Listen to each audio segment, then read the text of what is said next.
Ramu. Ma'am साहब, ma'am साहब, ma'am साहब, ये मैंने नहीं किया।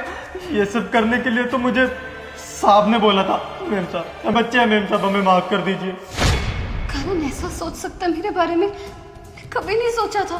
तुम अपने साहब के पास जाओ और ये कहो कि तुमने अपना काम खत्म कर दिया और मेरी लाश अंदर बिस्तर पर पड़ी है। सुन, मैंने तुझे जो काम करने के लिए बोला था वो काम कर दिया क्या? जी साहब, कर दिया।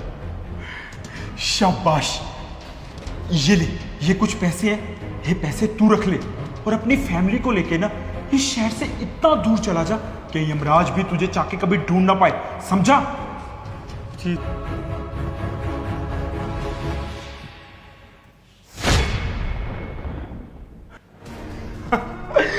मर गई ये तो। वैसे एक बात तो है, मरने के बाद तंग आ गया था मैं इसके पति का नाटक करते करते। इससे शादी इसीलिए करवाई थी ताकि मैं इसका सारा कुछ अपने नाम पे करवा सकूं और उसके बाद इससे अपनी हर बात मनवा सकूं।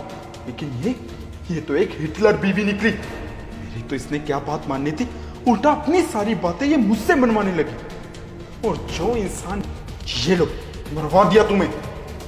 अच्छा हुआ कि मैंने अपने मैरिज सर्टिफिकेट पे ना इसका अंगूठा लगवा लिया था। अब इन्हीं प्रॉपर्टी के पेपर्स पे इसका अंगूठा लगवा के ये सारी प्रॉपर्टी मैं अपने नाम पे करवा लेता हूं।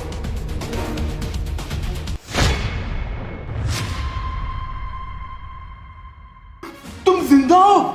हाँ, जिंदा हूं मैं, मरी नहीं। वो क्या है ना, लोगों की इतनी भलाई किया मैंने कि भगवान ने मेरी भलाई के बारे में सोचा और कल रात मेरा उल्टा लेटने का मन किया और मैं वैसे ही सो गई और मेरी जान बच गई। तेरी कल जान बच गई तो कोई बात नहीं, लेकिन आज मैं यहाँ पे अकेला हूं और तू भी। आज ना इन्हीं हाथों से तेरा गला दबा के मैं तुझे मारूंगा। रुको, नजदीक आने की कोशिश भी मत करना। उधर देखो, लाइव हूं मैं और इस वक्त हजारों लोग तुम्हारी बात सुन चुके हैं।